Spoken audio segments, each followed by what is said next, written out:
In a home, before the children are born, there is a wife. और बच्चों के जन्म होने से पहले पत्नी है। And that wife has to first show submission, then only the children can learn it. तो उस पत्नी की जिम्मेदारी है कि वो पहले अधीनता को दिखाए, केवल तभी बच्चे भी सीखेंगे। It says in Proverbs 14 verse 1. नीति वचन 4 उसका 1 में लिखा हुआ है A wise woman builds her home. कि जो बुद्धिमान स्त्री है वो अपने घर को बनाती The है foolish woman tears it down. और जो मूर्ख स्त्री है उसको बिगाड़ती है। Why doesn't it say a wise man builds his house? वहां पे ऐसा नहीं लिखा कि बुद्धिमान पुरुष घर को बनाता है। Do you know that it is a woman who builds the home? क्या आप जानते हैं कि जो स्त्रियां हैं वो घर को बनाती है By the spirit of submission. और अधीनता की आत्मा के द्वारा। How can the husband show submission in the house? पति जो है अधीन कैसे बन सकता है? He may घर be के अंदर? submitting to God in his private life, but it's not so visible. हो सकता है कि अपने गुप्त जीवन में वो परमेश्वर के अधीन हो, In a home, लेकिन हो घर में children see बच्चे देखते हैं the mother submitting to the father. जो माता है वो अपने पति के अधीन होते हुए, Even to an imperfect father, just like Jesus did. जैसे प्रभु यीशु मसीह ने किया, बिल्कुल सिद्ध नहीं थे उनके माता पिता, फिर भी वो अधीन रहा। That is how a home is built. और वैसे ही वो घर बना That is how a church is built. और वैसे ही हमारी कलीसिया बना। Hebrews 13:17 says, submit to your elders. और इब्रानियों 13 उसके 7 में लिखा हुआ है कि अपने बुजुर्गों के अधीन In the रहो। church also, it's through submission that the axe is laid to the root of the tree. और कलीसिया के अंदर भी इसी तरह अधीन होकर हम उस पेड़ के जड़ पर कुल्हाड़ी रख सकते हैं। So, what would you think of a wife who commits adultery every day with different men? हाँ, वो स्त्री जो हर रोज व्यभिचार करे उसके बारे में क्या सोचते हैं? You say, what a horrible wife. देखो कितना भयंकर एक स्त्री है। I'll tell you a more horrible wife than that. उससे भी ज्यादा भयंकर एक स्त्री के बारे में बताता हूँ, One who does not submit to her husband every day. जो अपने पति के अधीन नहीं होती है। But we are more horrified if this wife is committing adultery every day. लेकिन हम जो है भयभीत होते हैं इस स्त्री से, उसे देखकर जो हमेशा जो है व्यभिचार करती But है। this one who argues and fights with her husband every day, say, oh, that's normal. Why our marriages are like that. जो पति से रोज बहस करते हैं और लड़ाई करते हैं, उससे हम बिल्कुल शांत रहते And the हैं। children acquire that habit from the mother. और जो बच्चे हैं वो इस आदत को माता से अपनाते हैं। And where do you think such people are sitting? और ऐसे लोग कहां पर बैठे हैं? In Christian churches. कलीसिया के अंदर, Bringing the poison of rebellion into the church. बलवा करने के जहर को कलीसिया में लेकर आते हैं। And most churches, they don't even have understanding on this. और ज्यादातर कलीसिया के अंदर इस बात के विषय में समझ ही नहीं है। What does the Bible say? 1 Corinthians 11. पहला कुरिन्थियों 11 1 Corinthians 11 is divided into two parts. पहला कुरिन्थियों 11 दो हिस्से में बटा हुआ है। The first 16 verses are referring to covering the head. पहला जो 16 वचन है वो सर ढाकने के ऊपर है, Women covering their head. कि स्त्रियों को अपना सर ढापना चाहिए, घूंघट ओढ़ना The चाहिए। remaining 18 verses are about breaking of bread. बाकी के जो 18 है वो रोटी तोड़ने के बारे में है। Arrogant men and women, जो proud, arrogant men and जो women, अहंकारी पुरुष या स्त्री रहते हैं, they decide to remove something from God's word and say, we decide what to take, what not to take. और वो निर्णय लेते हैं कि परमेश्वर के वचन में से हटाना, हमें जो अच्छा लगता है वो हम लेंगे, Yeah, we नहीं will तो हटा take the देंगे। breaking of bread. हम जो है प्रभु भोज को यानी कि रोटी तोड़ने को we लेंगे, will not take the first part of that chapter. लेकिन उस अध्याय का पहले हिस्से को नहीं लेंगे। You don't do that with the government. आप सरकार के साथ ऐसा नहीं करते। You will not go around with old 500 rupee, 1000 rupee notes because the government has banned it. हाँ, क्योंकि सरकार ने 500 और 1000 रुपए के नोट पर रोक लगा दिया, इसलिए 500 और 1000 का नोट लेकर नहीं But जाएंगे। some of you are more afraid of the government than you are afraid of God's word. और आप में से बहुत सारे लोग सरकार से जो है अधिक डरता है परमेश्वर से ज्यादा। You don't say, I don't care what the government says, I'm going to use 500,000 rupee note. आप ऐसा नहीं कहते कि सरकार जो मर्जी कहे मैं तो ऐसा नहीं करूंगी, मैं तो 500 रुपए का ही खर्च करूंगा। But when God's word says a woman must cover her head, you say, no, I don't bother about that. लेकिन जब परमेश्वर का वचन कहते हैं तो हम बोलते कि नहीं मैं इसको नहीं मानूंगी। Why does the Bible ask a woman to cover her head when she prays or prophesies? परमेश्वर के वचन में क्यों लिखा हुआ है कि स्त्री को अपना सर ढाकना चाहिए जब वो प्रार्थना करे और भविष्यवाणी करे? A woman can pray, she can prophesy. हाँ, स्त्री जो है भविष्यवाणी कर सकती है, प्रार्थना कर सकती है, Submission to the man. लेकिन पुरुष के अधीन होना चाहिए। Because क्यों? it says here in verse 3, और 3 में लिखा हुआ है, just like God is the head of Christ, man is the head of woman. जिस प्रकार से मसीह का सिर परमेश्वर है, वैसे ही स्त्री का सिर पुरुष, Christ is the head of man. और मसीह जो है पुरुष का सिर है। So a man is the head of the woman, पुरुष स्त्री का सिर है, just like the Father was above Jesus when he was on earth. जैसे परमेश्वर प्रभु यीशु मसीह का सिर था जब वो पृथ्वी पर था। How many of you sisters believe that? आप में से कितने बहन लोग इस बात पर विश्वास करते हैं That God has made man the head of the woman. कि परमेश्वर ने पुरुष को स्त्री का सिर करके बनाया That है? the husband is the head of the wife. How many of you believe it? आप में से कितने लोग इस बात पर विश्वास करते हैं कि पुरुष स्त्री का सिर है? I'm asking you whether you believe the Bible is the word of God or the word of man. That's all. क्या आप ये विश्वास करते हैं कि ये जो वचन है, पवित्र कलाम है, ये परमेश्वर का वचन है ये या फिर मनुष्य का? Trust in the Lord with all your heart and don't lean upon your own reason. और परमेश्वर पे पूरा भरोसा करें और अपने जो बुद्धि है उस पर भरोसा ना करें। Then God will direct your paths. तब परमेश्वर आपके मार्गों को दिखाएगा। And therefore it says in verse 10, और 10वें वचन में लिखा है, a woman must have this symbol of authority on her head because of the angels. और उसके अधिकार का अपने सिर पर रखे ताकि स्वर्गदूतों के कारण। Why the angels?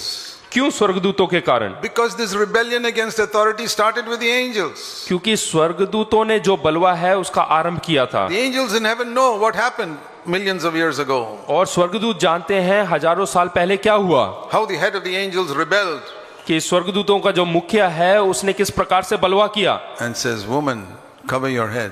और फिर कहते हैं कि स्त्री अपने सर को ढाके Acknowledge that the man is your head. और स्वीकार करें कि पुरुष जो है Because- वो सिर है। Don't get into the sin of the angels. क्योंकि जो स्वर्गदूत ने पाप किया वही पाप आप ना दोहराएं।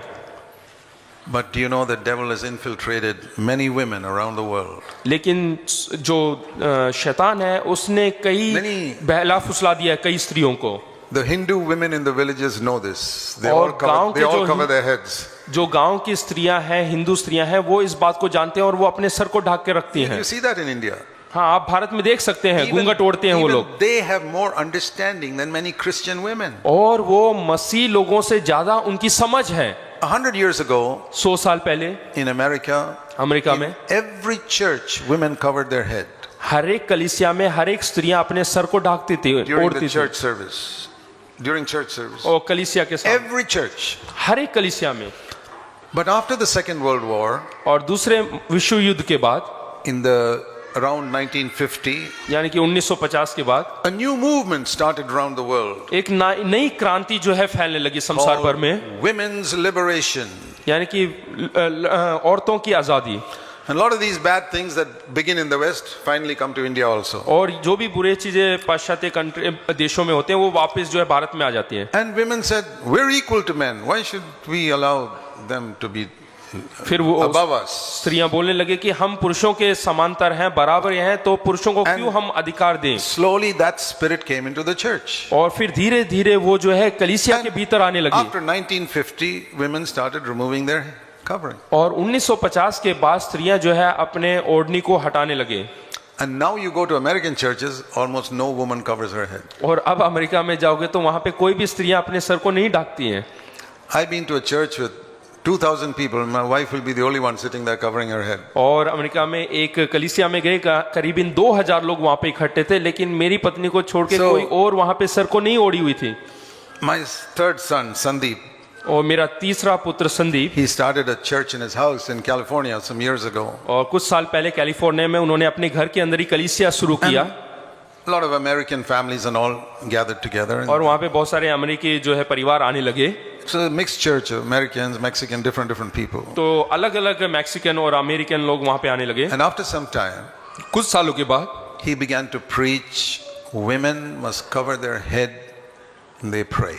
और फिर वो प्रचार करने लगा कुछ सालों के बाद कि स्त्रियों को अपना सर ढक के रखना चाहिए प्रार्थना करते It हुए। was a small church. ये छोटी सी कलीसिया थी। Half the people left आधे से ज्यादा लोग छोड़ के चले गए because the women said, we're not going to do that. क्योंकि स्त्रियों ने कहा कि हम ऐसा नहीं करेंगे। And in those homes, the woman is the boss of the house, so they dragged their husband and went. और उनके परिवार में जो है स्त्रियां वहाँ की बॉस होती हैं, इसलिए वो अपनी पतियों को लेकर चले गए। So when they did not cover their head, they were speaking the truth. I am the head of this house. I'll take my husband and take him where I go. यानी कि वो सर ढकने के लिए तैयार नहीं है। इसका मतलब उस परिवार की जो मुखिया है वो स्त्री है और अपने And पति को लेकर चले गए। when I saw that, when I saw that, और जब मैंने ये देखा, I said, Sandeep, I'm proud of you. मैंने कहा कि बेटा संदीप, मैं तुझ पर घमंड करता हूँ, गर्व करता हूँ, You're a son after my own heart. क्योंकि तू मेरे दिल का पुत्र है। You stand for the word of God even if everybody leaves. क्योंकि तू सब कुछ, सब लोग छोड़ के जाने के बाद भी तू वचन के लिए खड़ा रहा। I said, that's how we started CFC 41 years ago. और वैसे 41 साल पहले CFC का मैंने आरंभ किया। The Lord said to me, मेरे से if परमेश्वर ने कहा, everybody leaves you for the truth you stand for, will you still stand for me? हर व्यक्ति, सब लोग तुझे छोड़ दे तो भी तू क्या सच्चाई के लिए खड़ा रहेगा? I said, Lord, if my wife and I have to stand alone here, we'll stand alone here. तो मैंने कहा कि मुझे और मेरी पत्नी को केवल एक होकर खड़ा होना पड़े तब भी हम लोग So खड़े होंगे। I told Sandeep, मैंने संदीप से कहा, this is the best thing that has happened to you.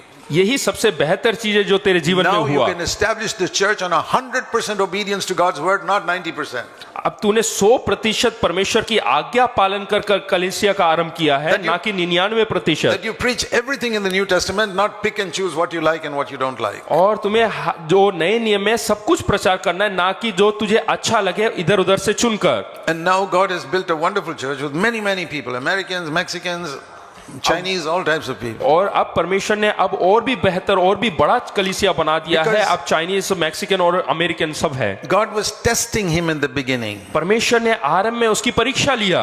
Will you, like other preachers, preach to please people, or will you preach my word? क्या तुम दूसरे प्रचारकों की तरह लोगों को खुश करने वाले प्रचारक बनोगे या फिर मेरे वचन में से प्रचार करोगे? God has enabled him to build a wonderful church with wonderful elders. और परमेश्वर ने ताकत दिया उसको एक खूबसूरत अच्छी कलीसिया बनाने के लिए अच्छे बुजुर्गों के साथ। And I have seen through the years in many countries, और मैंने कई देशों में देखा, any woman who has got the spirit of rebellion in her heart जिस स्त्री के अंदर भी, अगर जो कोई भी ऐसी स्त्री है जिनके अंदर बलवा करने की आत्मा है, will teach removing the head covering, तो वो सिखाएंगे सर ढाकना हटाने के लिए। and will teach her daughters to also not wear the head वो अपनी covering. बेटियों को भी यही सिखाएंगे।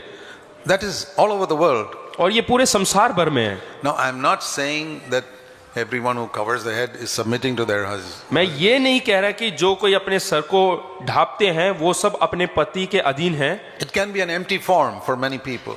और हो सकता है कि कई लोगों के लिए ये एक खालीपन हो। But the thing is, just like everybody who breaks bread is not saying, I want to die with Jesus Christ and follow him. जैसे कि रोटी तोड़ने में हर एक व्यक्ति ये नहीं कहता कि मैं प्रभु यीशु मसीह के साथ मरना That's चाहता the हूँ। real meaning.